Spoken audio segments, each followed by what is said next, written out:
Salut les amis. Aujourd'hui, je dis dans un premier temps, dans la vie, prenez vos responsabilités. Bon,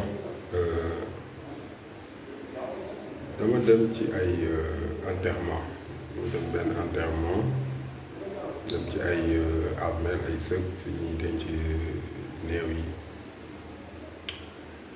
Je me suis rendu compte que l'homme est foncièrement responsable du début jusqu'à la fin.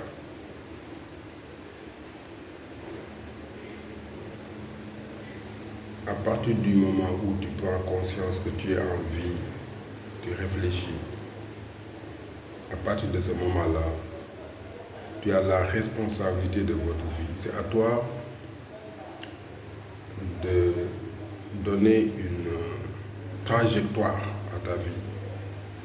C'est à toi de décider comment tu vas vivre. C'est à toi de choisir le chemin que tu veux. Le chemin du succès, c'est à toi de choisir. Le chemin de la pauvreté, c'est à toi de choisir. lu tax ma wax ko mooy soo demee ci sëg yi amul benn bàmmeel bu nit di bokk ak keneen c'est-à-dire que si biir bàmmeel bi yow rek yaa fa nekk. si biir bàmmeel bi say acte rek ñoo la fay fekk maanaam li nga doon def rek moo lay fekk yow ak li nga doon def moo lay fekk ci biir bàmmeel bi. C'est la même chose dans la vie aussi. C'est la même chose ci sa biir yow ci sa réflexion ak ci ni nga mel actuellement dans la vie en vivant ci sa biir li nekk ci sa biir xol ak li nekk ci yow loolu rek mooy reflété wu ci yow. Alors conséquence li nekk sa biir xol dafa war a set. Tu dois avoir confiance en toi. Tu dois être responsable de ta vie. Ne fais pas dépendre ta vie à une autre personne. Parce qu'en réalité, à la fin, au résultat, à l'arrivée, il n'y aura pas de compte qu'on va demander à une autre personne. C'est à toi de rendre compte de ta vie. C'est à toi de rendre compte dans ton tombeau. Mais dans la vie actuelle aussi, c'est à toi de rendre compte à toi-même. Qu'est-ce que tu as fait de ta vie? Est-ce que tu as été ambitieux? Est-ce que tu as poursuivi ton rêve? Est-ce que tu avais un rêve? Est-ce que tu t'étais autorisé à vouloir quelque chose de grand? Est-ce que tu autorisé nga sa bopp pour nekk milliardaire par exemple? Est-ce que tu t'autorises à être milliardaire? Est-ce que tu t'autorises à être président de la République? Est-ce que tu t'autorises à être ministre? Est-ce que tu t'autorises à être un homme extraordinaire? Est-ce que tu as fait l'option individuelle? Est-ce que dans la vie tu es responsable? Est-ce que tu agis en responsable? Est-ce que dans la journée tu es en train de faire quelque chose que tu aimes bien, quelque chose que tu as programmé, que tu aimes, que tu poursuis? Est-ce que tu es en train de poursuivre ton objectif, tes rêves? Est-ce que tu as des rêves à poursuivre? Voilà autant de questions qu'il faut se poser. Parce que am na ñi nga xam ni mais du ñu xalaat sax ne mën nañu am beneen standing de vie. J'ai fait des remarques que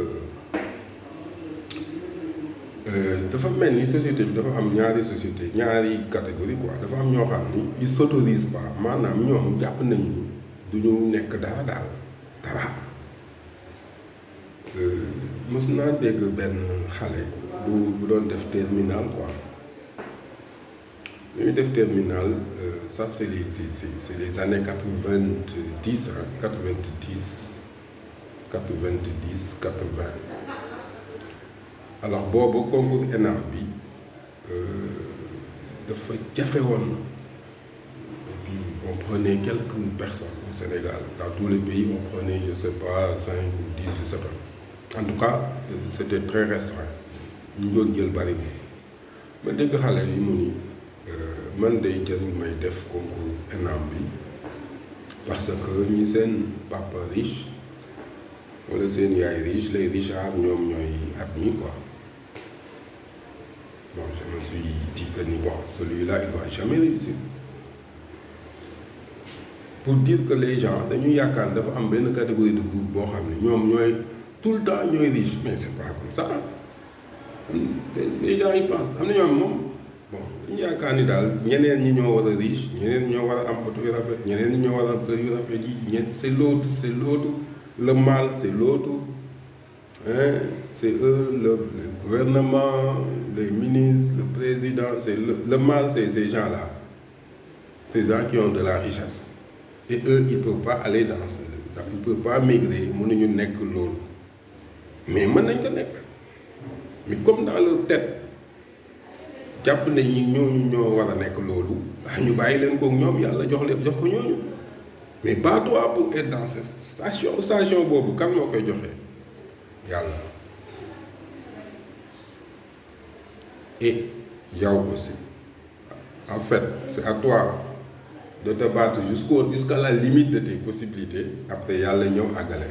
Voilà comment ça se passe. Voilà le succès en résumé. Le succès, c'est quoi? C'est avoir un objectif.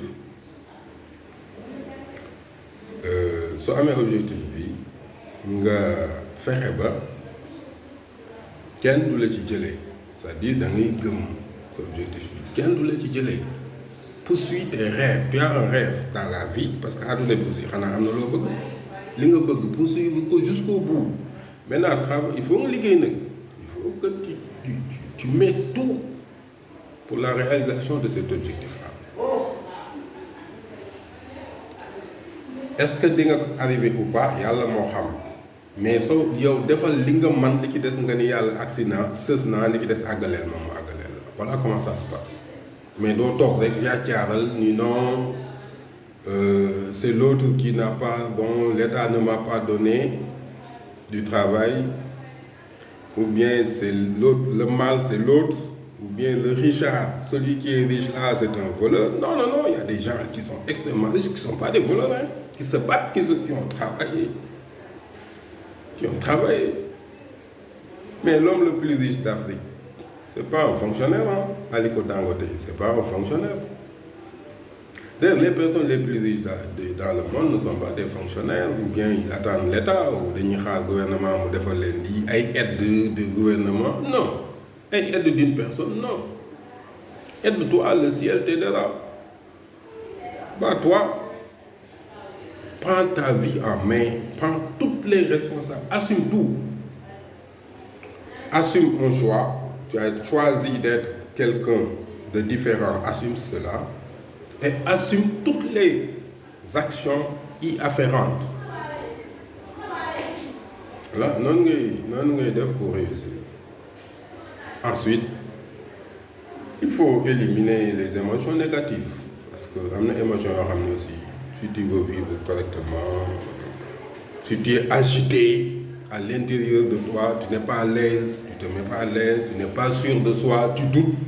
Là aussi, tu n'arrives pas à atteindre tes objectifs.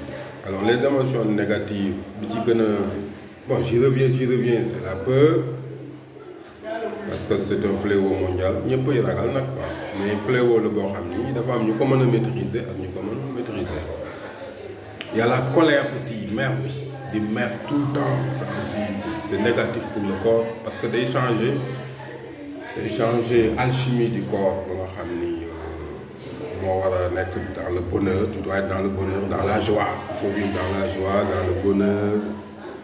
Il faut faire des exercices de yoga le matin, comme ce que je fais moi chaque jour. Le matin je fais du yoga, je me relaxe, je me mets dans un état de bonheur, dans un état de prospérité, dans un état d'abondance. je répète des phrases qui me mettent à... mais qui me donnent le bonheur.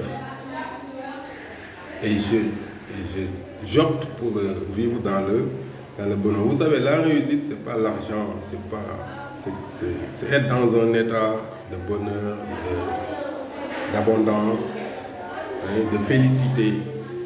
Et là, il faut travailler ça chaque jour. Faire du yoga, faire des affirmations, faire beaucoup de méditation. Ok. Voilà ce qui vous donne, franchement, ce qui vous donne du bonheur. Bon, écoutez, c'est ce que j'avais à amener aujourd'hui. Rendez-vous la prochaine fois. Merci. Ciao.